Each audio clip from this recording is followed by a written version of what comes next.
얘들아, 네. 인사해. 내 여자친구 아니구나. 나 결혼했구나. 여하튼 간에 정지선 씨야. 네, 안녕하세요.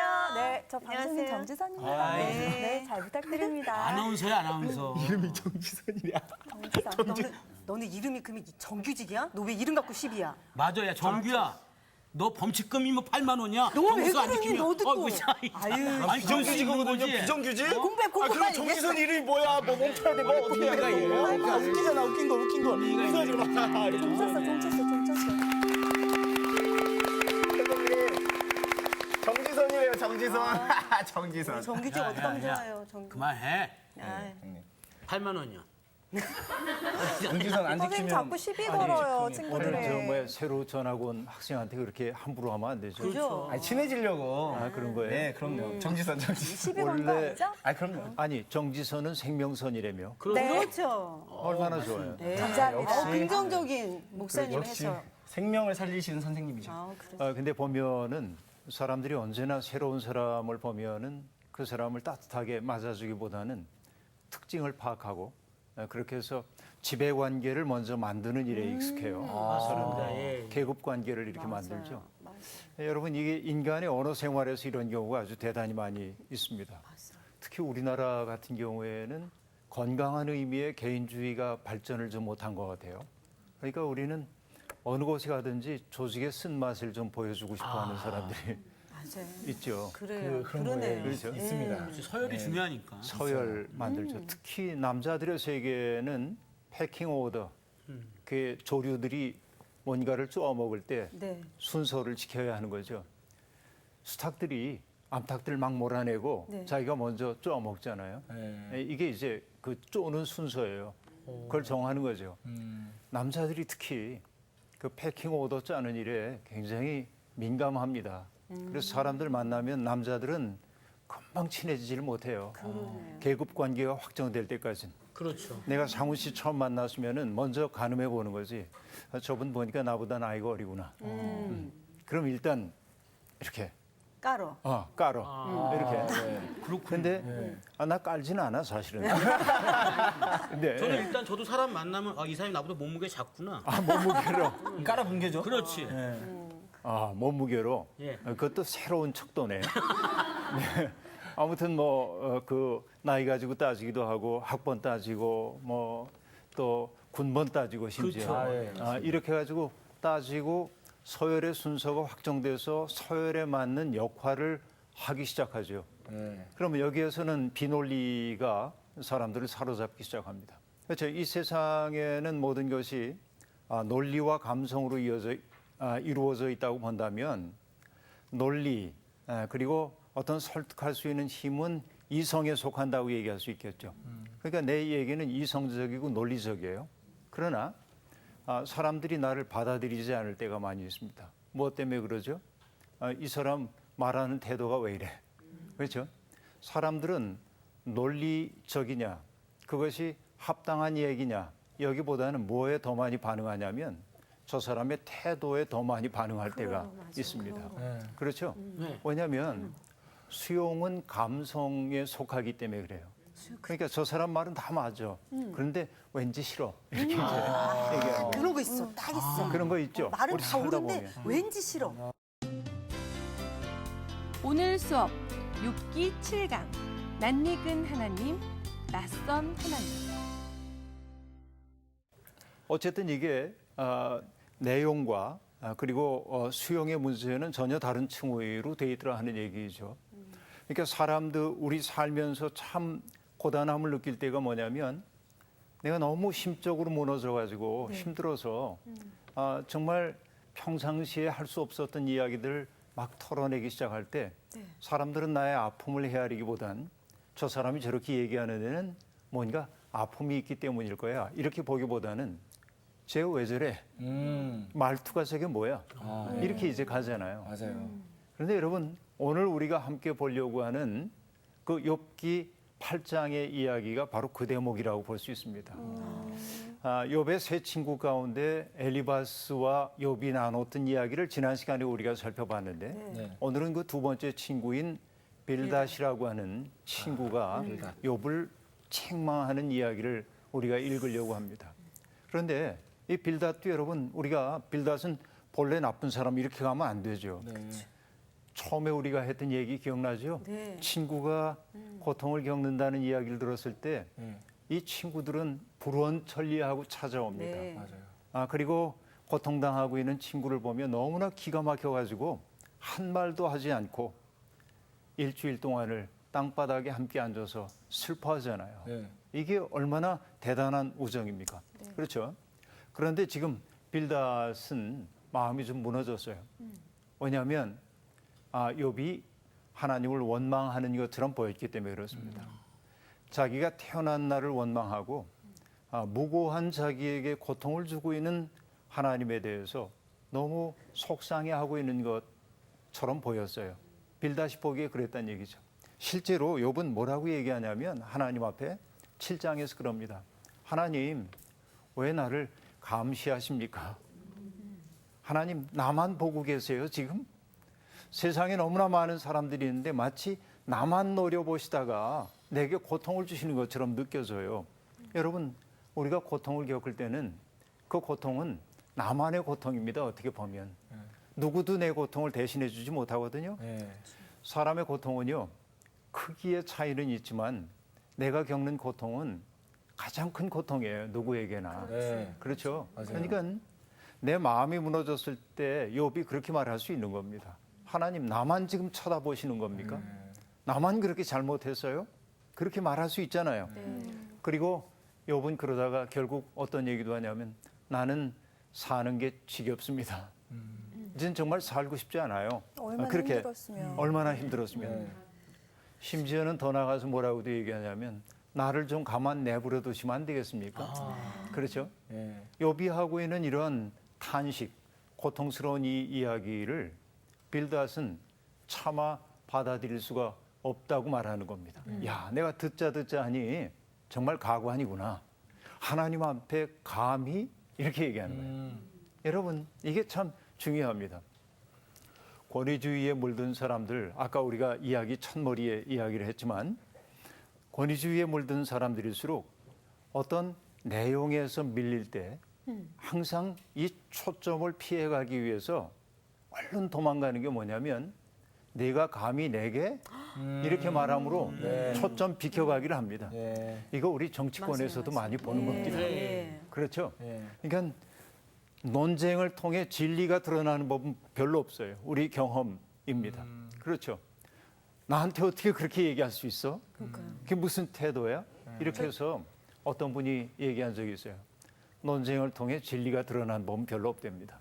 뭐만 드러나냐? 성격만 드러나냐. 근데 찔려요, 맞아. 선생님. 찔리죠. 저 딸하고 말하다가 이렇게 막 제가 밀리는 것 같으면 너 엄마한테 네가 어찌 이럴 수... 딸한테 밀려요? 그게 정난한 우리의 모습이지. 그죠? 그러니까 빌닷은 바로 욥의 고통 속에서 터져나오고 있는 그 욥의 이야기. 마치 격정적이고요. 아주 강력한 바람이 불어오는 것 같고 또 어떻게 보면 비논리적인. 그렇죠? 여러분, 내가 고통 속에 있을 때 내 말이 너무 논리적일 수는 없어요. 막 얘기 나오면 쏟아내는 거죠. 그러니까 그 쏟아지는 말 속에 담겨있는 아픔을 헤아려 줬더라면 좋았을 텐데 빌닷은 그거를 꼬투리를 잡아가지고 너 감히 하나님한테 이렇게 이제 얘기하는 거죠. 그러면서 빌닷이 하는 얘기는 이런 겁니다. 하나님의 심판은 어김이 없다. 하나님은 세상을 잘못 판단하시는 분이 아니시다 하고 얘기합니다. 그래서요, 이 빌닷의 확고한 입장이 욥기 8장 3절과 4절에 나옵니다. 우리 상훈 씨가 한번 읽어주세요. 3절하고 4절이요. 네. 하나님이 어찌 정의를 굳게 하시겠으며 전능하신 이가 어찌 공의를 굳게 하시겠는가. 내 자녀들이 주께 죄를 지었으므로 주께서 그들을 그 죄에 버려두셨나니. 예, 거기까지요. 이러면 안 되죠. 근데 보면은 맥락을 떠나서 보자고 한다면 지금 맥락 전혀 없이 구절만으로 본다고 한다면 3절 얼마나 은혜스러워요. 하나님이 어찌 정의를 굽게 하시겠으며 전능하신 이가 어찌 공의를 굽게 하시겠는가. 밑줄 쫙 긋는 거죠. 그렇죠? 은혜스러운 얘기입니다. 그런데 욥의 맥락을 알고 있는 우리에게는 그 이야기가 그렇게 신빙성 있게 깊이 있게 다가오질 않아요. 위로가 안 돼요. 오히려가 잘 안 되죠. 마음이 많이 아플 욕을 것 막 정죄하고 있는 정죄하는 것 같아요. 투죠, 지금. 네. 지금 중요한 것은 뭐냐면 우리가 언제라도 그렇습니다. 우리가 사용하고 있는 언어가 옳은 말이라 해도 맥락에 맞지 않는 말일 때는 옳지 않은 말이 될 때가 참 많아요. 맥락이 참 중요합니다. 성경을 읽을 때도 그래서 성경을 맥락과 관계없이 자의적으로 따다가 인용하는 태도들이 있어요. 이게 참 나쁜 태도라고 볼 수 있겠죠. 그런데 빌닷은 지금 마치 하나님, 정의로우신 하나님에 대해서 변론하는 것처럼 말하고 있는데 그 다음에 4절에 금방 봤던 것처럼 뭐라고 말하냐면 내 자녀들이 주께 죄를 지었으므로 주께서 그들을 그 죄에 버려 두셨다. 그러니까 지금 얘기하는 거는 네. 네가 죄값을 치르고 있는 거야. 그 당연히. 얘기죠. 네. 어떻게 이렇게 무서운 말을. 네, 무섭죠. 그러나 너무나 많은 종교인들이 이런 태도를 가지고 사는 때가 아주 많이 있습니다. 예. 그렇죠? 예. 저 사람이 저런 불행을 겪고 있는 것은 까닭이 있기 때문이야. 그렇죠. 그렇죠. 그런데 거기에는 확고한 신학이 있어요. 어떤 신학이죠? 하나님의 정의는 틀리는 법이 없다라고 하는 생각입니다. 너무 아프다. 이 신학 속에는 뭐가 있냐? 하나님은 선하게 사는 사람에게는 좋은 것을 보답해 주시고 악하게 사는 사람에게는 벌을 내리신다 하는 신학이 그들에겐 있습니다. 약간 옛날 인과응보의 인과응보죠. 그런 원칙 같아요. 그렇죠. 인과응보죠. 근데 우리의 삶의 경험은 어때요? 인과응보가 작동 안 되는 때가 많이 있잖아요. 맞아요. 욥기를 통해 우리들이 하고 있는 이야기가 바로 그런 이야기였습니다. 자, 지금 고통을 겪고 있는 욥의 현실 자체가 욥의 죄를 입증한다고 얘기하고 있습니다. 자, 이게 참 무서운 이야기입니다. 내가 겪고 있는 현실 자체가 숨겨져 있는 너 혹은 내 자녀들의 죄를 입증하고 있다 하는 얘기입니다. 우린 이런 태도를 가지고 사람들을 바라보기가 참 쉽습니다. 그렇죠. 이것이 참 무서운 신학이라고 얘기할 수 있어요. 만약에 우리가 이런 신학을 가지고 살기 시작하면 여러분 현실 속에서 고통당하고 있는 사람들 많잖아요. 네. 너무 많죠. 예컨대 어떤 사람들이죠? 경제적인 어려움을 겪는 사람도 네. 있을 거고요. 네. 또 아프신 분들. 아프신 분들도 있고요. 장애를 갖고 태어나신 분들도 있죠. 네. 그 누구의 죄 때문도 아닙니다. 장애를 갖고 태어나는 분도 있고요. 또 어떻게 보면은 지능적으로 조금 떨어지는 분도 있고요. 또 세상에는 정말 선하게 살고 있는데도 불구하고 너무나 그 가혹한 부모들을 만나가지고 어렵게 사는 사람들도 있고 너무나 많은 고통이 세상에는 있다 하는 얘기이죠. 그런데 만약에 이 빌닷의 신학을 가지고 세상을 본다고 한다면 그 사람들은 다 죄값을 치르고 있는 것이죠. 그렇죠. 그런 신학의 눈으로 세상을 보기 시작한다고 할 때 그것은 항상 누구에게만 고통을 주는 신학입니까? 지금 현실적으로 약자. 약자. 주변화된 약자들에게 고통을 주는 신학이라고 볼 수 있습니다. 그렇죠. 네. 네. 오늘 저 사람이 부유하게 살고 있는 까닭은 하나님이 복 주셔서 그래. 이렇게 되겠죠. 네. 근데 우리 경험은 어떻습니까? 하나님 뜻과 전혀 무관하게 살고 있는 부유한 사람들 참 많죠. 네. 이게 세상에는 뭐냐면 가난하고 병들고 또 소외되고 또 늙고 네. 이런 사람들 많이 있고요. 교육의 기회를 갖지 못한 사람들도 있고 제도적인 폭력에 의해 희생당한 사람들도 있는 거죠. 여러분 우리가 뉴스를 보다 보면 세계 도처에서 테러 일어나는 소식이 들려오는데 테러를 통해서 어떤 사람이 죽었어요. 그러면 거기 죽은 사람들은 다 까닭이 있어서 죽은 사람입니까? 아니죠. 빌닷의 신학으로 얘기하자고 한다면 그들이 죽은 것은 까닭이 있기 때문인 것이죠. 그렇죠. 그렇죠. 네. 여러 해 전에 그 서남아시아에 쓰나미가 몰려왔을 때 예. 어떤 분이 뭐라고 얘기를 했냐면 그 쓰나미에 죽은 사람들은 하나님 믿지 않아서 하나님이 심판하셨다고 얘기했습니다. 맞아요. 예. 그 얘기했었죠. 심지어 거기에 크리스찬들도 있었는데 뭐라고 말했냐면 주일 지키지 않고 거기 갔기 때문에 하나님 벌 받았다고 얘기했습니다. 아유, 이런. 여러분 그것은요 우리가 믿고 있는 하나님에 대한 모욕도 그런 모욕이 없는 겁니다. 그렇잖아요. 우리 하나님이 이렇게 작은 분 아니거든요. 네. 그렇죠? 네. 실수 좀 했다고 너 가만 안 둬 이렇게 하는 분은 아니거든요. 네. 자꾸 그렇죠? 옹졸한 하나님으로 자꾸 만들어. 하나님을 옹졸하게 만들고 있는 것이죠. 이런 신학이 빌닷과 같은 신학이 사람들을 하나님을 옹졸하게 만들고 있습니다. 그러니까 빌닷의 신학의 문제는 뭐냐면 힘 있는 사람들을 정당화해주고 있다 하는 얘기입니다. 오늘 부유하고 오늘 건강하고 뭐든지 자기의 원대로 할 수 있는 모든 사람들은 하나님의 복을 받은 사람으로 얘기되고 있는 것이죠. 네.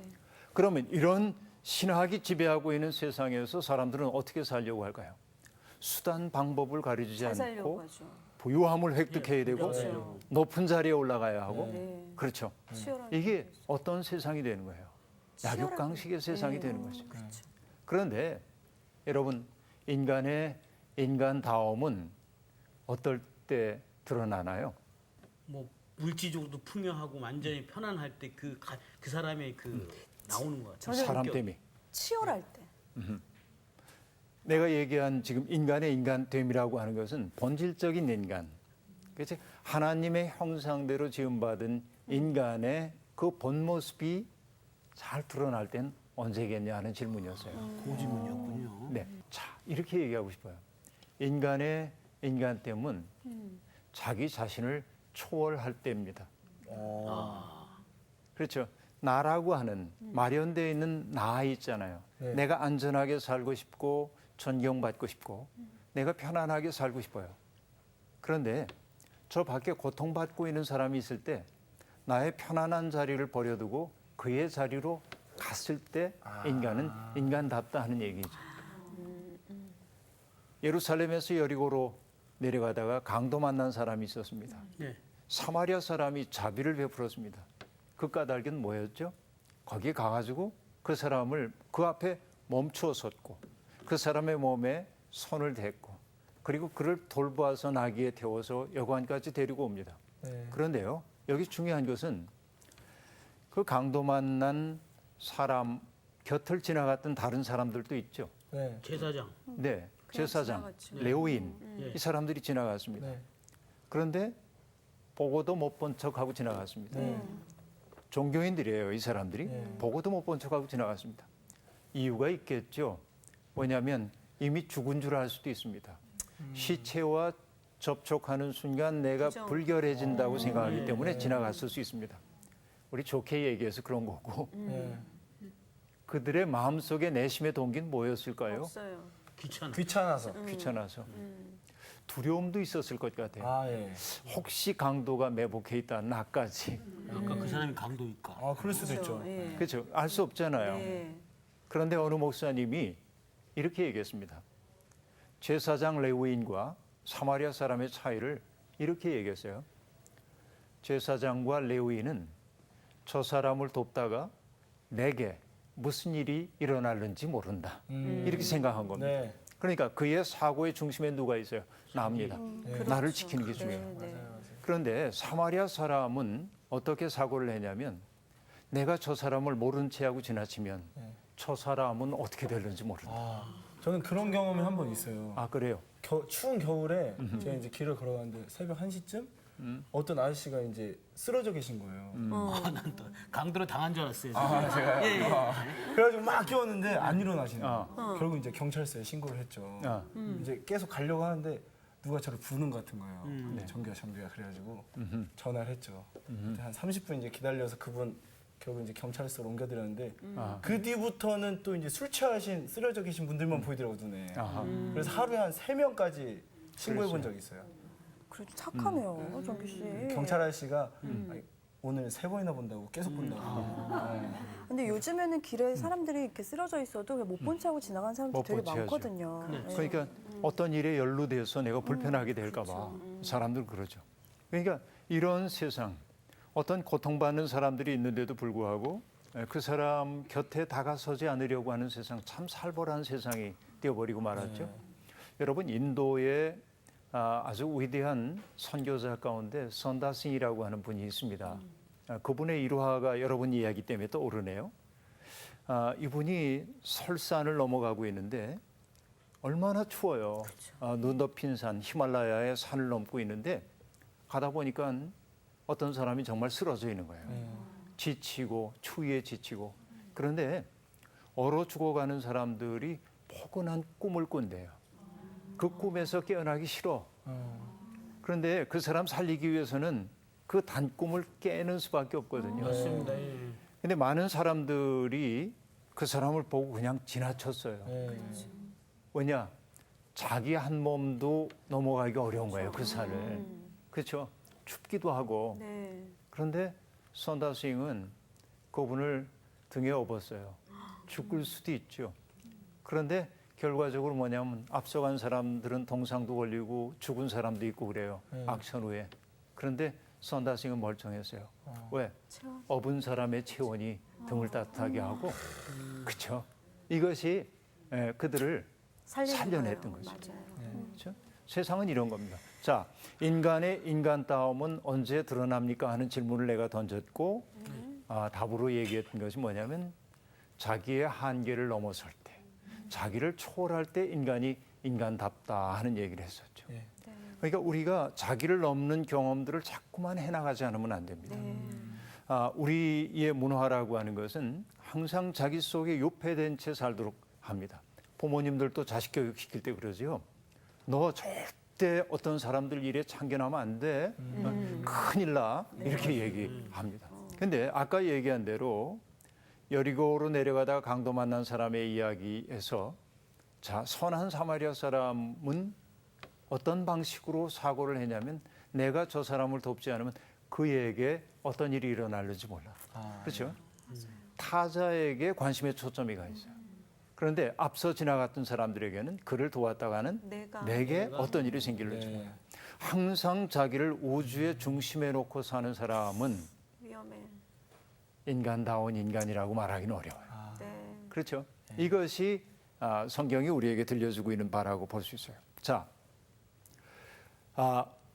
강자가 어쨌든 부유하고 편안하고 건강하고 누릴 것 다 누리고 살고 있는 사람이 하나님의 복받은 사람으로 인식되고 있는 세상에서는 사람들이 수단 방법 가리지 않고 높아지기 위해서 애를 쓰는데 그런 높아짐의 노력 속에서는 자기 밖으로 나가기가 어려워요. 성공의 사다리 위로 올라가려고 하는 사람은 올라간 사람 잡아 끌어내려야 하고 자기 뒤에 따라오는 사람 발로 차야 돼. 짓밟아야 하고 그렇게 되죠. 그렇죠. 이것이 여러분 우리가 살고 있는 세상의 모습이죠. 빌닷의 세계입니다. 빌닷의 신학이 지배하고 있는 세상의 모습이라고 우리들이 볼 수 있습니다. 그래서 우리가 잊지 말아야 될 것은 뭐냐? 어떤 도그마, 교리 혹은 어떤 신학 이걸 가지고 사람들을 함부로 재서는 안 됩니다. 예를 들어서 우리 지선 씨 오늘 우리 수업에 처음 이렇게 왔는데 우리가 가지고 있는 틀을 가지고 지선 씨를 재기 시작하면 안 됩니다. 저 친구 믿음은 좀 어떤 것 같아 이렇게 말하는 것도 나쁜 버릇입니다. 왜냐하면 여러분 이게 영어 단어이긴 하지만 뭔가를 영어 단어 자신 있어요? 저도 괜찮아요. 미국 갔다 왔다 이거죠? 그래요? 우리가 뭔가 정의를 내린다고 얘기할 때 definition이라고 얘기를 하잖아요. definition. 그 말의 형용사형은 뭐냐면 어떤 거예요? define. define. 한정 짓는 거죠. 그렇잖아요. 네. 그러니까 뭔가 어떤 사람은 이래라고 말하는 순간 그 어떤 한정 속에 집어넣는 거예요. 그렇죠. 그런데 지선 씨는 거기에 한정 그 규격 속에 들어가지 않는 다른 부분들이 있거든요. 그렇죠. 있죠. 맞아요. 예. 그렇잖아요. 분명히. 있죠. 그 부분을 우리들이 소홀히 하면서 그 사람에 대해서 함부로 얘기를 해요. 그래서 어떤 사람이든지 규정 속에 집어넣는 것을 난 폭력이라고 보는 거예요. 그렇죠? 그래서 여러분 칼리 아스퍼스라고 하는 철학자가 있는데 이 철학자의 인간론을 읽다 보면 어떤 말이 나오냐면 인간 존재는 인간 되어감이다 하는 말이 있어요. Mensch sein ist Mensch werden. 이게 독일 말. 인간 존재. 알지? 그거. 오늘 괜히 영어로 알고 해석하려고 있지. 그랬네. 자, 인간 존재는 인간 대여감. 인간 되어감. 맞는 말인 것 같아요, 진짜. 그런 것 같아요. 여기 있는 것이요. 네. 사람은 고정돼 있잖아요. 네. 사랑도 움직이는데. 예. 사랑도 움직이는데. 그죠? 네. 인간은 내가 지금 보고 있는 상훈 씨의 모습은 저러하지만 그렇죠. 내일 상훈 씨가 어떤 모습으로 바뀔는지는 알 수 없습니다. 그럼요. 그렇잖아요. 어떤 인간도. 그래서 우리는 그 사람을 지금 내 눈앞에 보이는 대로 판단하고 규정하고 어제 내가 보았던 그 기준을 가지고 그 사람을 바라보기 시작할 때 이건 뭐냐? 시선의 폭력입니다. 그 사람의 미래를 박탈해버리고 마는 것입니다. 그것은 그렇죠? 네. 이게 얼마나 나쁜 짓인지를 우리들이 보기 시작해요. 인간은 인간 되어감이에요. 그러니까 항상 인간은 ing예요. 그러니까 선생님 그런 것 같아요. 제가 네. 지금 누군가를 너무 미워하고 있어서 정말 힘들 때 있잖아요. 네. 근데 반면 생각할 때 저 사람이 지금 ing 정말 인간 되어가고 있는 과정이다. 이렇게 좀 생각하면 좀 위로가 되는 것 같아요. 그렇죠? 네. 어떤 인간도 오늘의 모습 속에 그 사람을 고정시켜 놓으면 안 됩니다. 네. 이런 것이죠. 그래서 모든 세상의 교리, 또 어떤 신학, 주의라고 하는 것들이 때때로 이렇게 인간을 허비하는 폭력을 저지를 때가 많아요. 이게 이제 우리들이 주의해야 할 일 가운데 하나입니다. 그래서 그 예수님도 아주 우리에게 중요한 말씀을 하나 해주셨습니다. 요한복음 9장에 보면은 날 때부터 앞을 보지 못하는 사람이 나오고요. 네. 그 사람을 두고 사람들이 설왕설래하는 이야기가 나옵니다. 뭐라고 묻냐면 제자들이 예수님에게 이 사람이 앞을 보지 못하는 것은 이 사람의 죄 때문입니까? 조상들의 죄 때문입니까? 그래서 그렇게 묻습니다. 자, 이 질문은 이미 판단의 언어를 내포하고 있습니다. 네. 어떤 판단이죠? 이 사람이 앞을 보지 못하는 것은 죄를 누구의 죄든지 죄 때문이야. 네. 네. 그렇죠. 빌닷하고 똑같은 네. 질문입니다. 그러니까 의외로 빌닷의 신학이 많은 사람들을 사로잡고 있음을 알 수 있는 대목입니다. 그렇죠. 네, 그런 것 같아요. 그 사람 본인이 죄를 저질렀든지 아니면 조상들이 죄를 저질렀기 때문에 이 사람은 앞을 보지 못할 거야라고 하는 편견이 있는 것이죠. 네. 이 편견 폭력이라고 여러 차례 말씀을 네. 드렸습니다. 그러니까 이 제자들에게 중요한 것은 뭐가 중요하냐? 고통받고 있는 이 사람의 고통을 덜어주는 일이 중요한 것이 아니고 누구의 신학 이론이 작동하나 이게 더 중요해요. 신학이. 그렇죠? 근데 예수님이 얘기하십니다. 누구의 죄 때문도 아니다. 다시 얘기해서 너희들의 전제 자체가 틀렸어. 질문을 하는. 예. 그렇죠? 그리고 하신 말씀이 뭡니까? 이 사람을 통하여 하나님이 하시려는 일을 드러내려는 것이다 하고 말합니다. 그러면 이 말을 오해하면 네. 마치 하나님이 하시는 일을 드러내기 위해서 이 사람을 앞 못 보도록 불행하게 만든 것처럼 들릴 수도 있습니다. 그렇죠. 네. 예, 예. 절대로 그런 것 아닙니다. 이 본문 말씀은 맥락에서 읽자고 한다면 예수님이 하신 말씀이 뭐냐? 이런 고통받고 있는 사람들을 볼 때 너희의 관심은 누구의 죄 때문입니까? 라고 묻고 있지만 나의 관심은 그리고 하나님의 관심은 저 사람을 행복하게 하기 위해서 저 사람이 온전한 삶을 누리도록 하기 위해 내가 어떻게 도울 수 있을까라고 질문할 때 이것은 하나님의 일이 된다라고 하는 겁니다. 네. 납득이 되십니까? 네. 네. 이게 참 중요한 거예요. 우리가 어떤 사람을 바라보든지 간에 우리는 자꾸만 규정하려고 합니다. 그 사람이 어떠하다고. 그런데 하나님께 영광을 돌리는 것은 다른 것 아니라 어떻게 저 사람이 온전함을 회복할 수 있을까? 내가 그를 위해 뭘 해주기를 하나님은 바라고 계실까? 네. 하나님은 여러분 이런 얘기 들어보셨어요? 우리 없이 우리를 창조하신 하나님은 우리와 더불어 세상을 구원하기를 원하신다. 그렇게 얘기해요.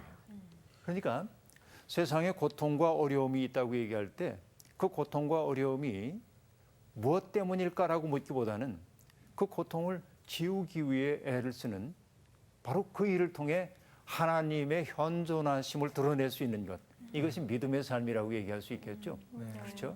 자, 빌닷의 신학이 얼마나 위험한지에 대한 이야기를 우리가 길게 얘기를 해왔어요. 그리고 빌닷이 이 욥에게 뭐라고 말하냐면, 자, 내 자식들의 죄 때문에 내가 이런 불행을 겪고 있는 것이니, 그 다음에 뭐라고 말하냐면 8장 7절인데요. 8장 7절 이전에 5절부터 6절까지, 5절부터 6절까지 우리 지선 씨가 한번 읽어주세요. 내가 만일 하나님을 찾으며 전능하신 이에게 간구하고 또 청결하고 정직하면 반드시 너를 돌보시고 또 내 의로운 처소로 평안하게 하실 것이라. 네. 자, 그것도 여러분 맥락 떠나서 보자고 한다면 밑줄 쫙 긋고 그렇죠? 마음에 새겨둘 만한 이야기입니다. 그런데 이 구절을 욥이라고 하는 구체적인 인간에게 적용을 시킬 때 문제가 어떻게 발생하냐면, 자, 전제입니다. 5절에 내가 만일 하나님을 찾으며라고 얘기했어요. 그러면 이 얘기는 뭐죠? 욥은 하나님을 찾지 않는 사람입니다. 또 전능하신 이에게 간구하고라고 하는 것은 욥은 기도도 안 해요. 기도도 안 해. 그다음에 또 청결하고 정직하면 어떤 청결도 얘기예요? 안 하고 정직도 안 하다는 정직도 안 거지. 해. 더럽고 비정직하고. 근데 욥은 누구보다도 순전한 사람이었잖아요. 그렇죠. 예. 그런데 욥이 겪고 있는 그 고통의 현실이 지금 이런 판단의 근거로 빌닷에게 작동하고 있는 거죠. 지금. 네. 그렇죠? 네. 그러니까 전혀 여러분, 위로도 안 되고 오히려 가슴에 막 가시만 그냥 계속 받고 있고. 가장 경건해 보이는 언어가 때때로 사람들에게 얼마나 큰 고통을 주고 있는지 지금 욥기를 통해 우리가 배우는 거죠. 그러니까요. 그러니까 언제든지 여러분 바른 말만 하면 안 돼요. 네. 이 때와 말을 상황을 했을 알아야 때 되는군요. 이게 이 좀 말을 다른 말도 했을 때 아니잖아요. 욥기란다. 욥이 어떻게 하고 있었을까 굉장히 궁금해요. 그죠? 이 말을 하고 있을 때 네, 어떻게 하고 있었을까요? 욥이 어떻게 하고 있었을까? 그럼 이렇게 듣고 얘기하는 있었겠지. 빌닷은 본인은 자기는 맨날 하나님만 찾고 전능하신 맨날 간구하고 자기는 청결하고 자기는 정직하며 그랬다는 건가요? 너무 율법주의적이에요. 왜 내가 그런데 너는 안 그렇지 않느냐라고. 그 질문 속에는 지금 미란 씨가 얘기했던 그런 태도가 반영되어 있다고 볼 수 있겠죠? 위험한 사람. 위험한 사람이에요. 얘는 위험한 사람. 네, 어쨌든 우리가 잘해야 돼. 8장 드디어 7절이 나왔네. 나옵니다. 네. 뭐예요? 정규 씨 읽어보세요. 내 시작은 미약하였으나 내 나중은 심히 창대하리라. 근데 선생님 저는 외워라, 이게요 생뚱맞아요. 굉장히 생뚱맞죠? 저만 그런 거예요? 예, 아니 생뚱맞죠? 아니 진짜 저도 좀 그런 생뚱맞은 것 느낌이 같아요. 있어요. 그죠? 욥이 지금 굉장히 무슨 뭐 미약한 인간인 것처럼. 이 말 자체가 문맥에- 들어오는 시점이 조금 약간 너무 그죠? 이르지 않았나. 예. 그러니까 지금 너는 굉장히 고통받는데 이제 이렇게 돌이키고 하나님 경외하고 뭐 이러면 지금은 네가 이 자리에 있지만은 나중에는 꽤 좋아질 거야. 이렇게 이제 얘기를 하고 있는 건데 네. 여러분 욥기 떠올리면 사람들이 언제나 이 구절을 떠올리고 그거죠, 있는데 이거. 그리고 집에도 써붙여놓고 음식점에 왜 이렇게 음식점에도 다 점에 붙여놓고 진짜 많아요. 예. 그런데 이 말이 맥락을 떠나서는 상당히 좋게 들리는지 몰라도 아니, 좀 문제가 많은 구절인 그러네. 것을 우리들이 이제 알기 그러네요. 시작했어요. 그렇죠? 자, 이제 이렇게 얘기를 좀 해보는데요. 빌닷은 경건함과 정직이야말로 하나님의 은총의 전제라고 이야기하고 있습니다. 그렇죠? 정직해야 돼, 경건해야 돼. 그래야 하나님의 은총이 내게 와. 거꾸로 얘기하면 너는 경건하지도 않고 정직하지도 않아 네. 라고 얘기하고 있는 것입니다. 그런데 빌닷의 신학에 문제가 좀 있어요. 어떤 문제가 또 있냐면 이런 대목입니다. 그는 진정한 신앙의 세계, 하나님의 세계를 모르는 사람입니다. 우린 뭘 알고 있죠? 죄가 많은 곳에 은혜가 많아. 그렇죠? 빌닷은 죄 있으면 벌 받는 거야. 이거밖에 몰라요. 네. 그렇죠? 하나님을 빌닷은 오해하고 있음을 알 수 있습니다. 그렇죠? 네. 죄가 많은 곳에 은혜가 많다고 얘기하니까 그럼 우리 마음껏 죄를 저지르자. 아이고. 그건 여러분 얼마나 철부지 태도인지 모릅니다. 네. 여기에서 죄라고 하는 것은요. 자기의 죄에 대한 깊은 깊은 아픔 네. 이런 것들이죠. 그 아픔을 느끼고 있는 사람에게 하나님은 한없는 사랑을 베풀어 주시는데 이 은혜라고 하는 것은 결국 뭐겠어요? 내가 은혜 받았다라고 하는 체험은 어떤 거죠? 어떨 때 우리들이 은혜 받았다고 느끼죠? 좀 굉장히 넉넉해지는 거, 그 답이 마음이- 얘기를 하면 너무 상투적일 것 같고. 따뜻해지고 따뜻해지고 좀 마음 어려울 때 평안해지. 내가 누군가에게 전폭적으로 받아들여질 때 따뜻해지고 평안해지죠. 그렇죠. 은혜의 체험이라고 하는 것은 그런 것입니다. 품어주는 거. 내가 더럽고 약하고 부족하고 그래가지고 나는 버림받은 사람이라고 느끼고 있는데 누군가 와서 나를 그냥 턱 안아주는 거지. 네. 그때 어떻습니까? 따뜻하고 평안하고. 예. 네. 은혜의 체험이라고 하는 것은 이렇게 받아들여짐의 체험이에요. 네. 아, 내가 좀 문제가 많아 정말. 나 왜 이러지? 음. 탄식하고 아파하고 있을 때 하나님이 턱 안아주시는 걸 경험하는 게 은혜의 체험이란 말이죠. 네. 아직 빌닷의 신학 속엔 이 대목이 없습니다. 이것이 빌닷의 문제입니다. 그는 제법 형상 언어를 사용할 줄도 압니다. 왕골이 본래 진벌에서 나지 않느냐, 물이 많은 곳에 자라다가. 그런데 왕골의 운명이라는 거 물 마르면 죽어버리지 않느냐. 생명이라는 게 다 그래. 꽤 지혜로운 사람처럼 그는 말합니다. 네. 그럼에도 불구하고 그의 지혜는 하나님의 지혜는 아닌 것이 분명합니다. 그렇죠? 이렇게 얘기됐어요.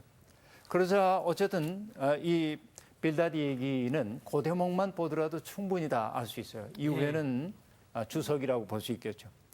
9절의 첫머리에서 욥은 그렇게 얘기합니다. 이제는 빌닷의 이야기를 다 듣고 나서 욥이 말하는 거예요. 그래, 하나님의 그 크심 앞에서 인간은 다만 티끌에 지나지 않아. 어떤 인생이라고 하나님 앞에 의로운 인생이 있겠는가? 그건 나도 인정한다 하는 얘기입니다. 하나님이 만약 내 앞에 와가지고 내 죄를 추궁하신다고 한다면 첫 마디 말에 한 마디도 대답할 수 없어. 욥은 이 사실을 인식하고 있는 겁니다. 네. 하나님의 광대무변하심 앞에서 나라고 하는 존재가 얼마나 작은지 욥은 구구절절하게 지금 느끼고 있는 것입니다. 그렇죠.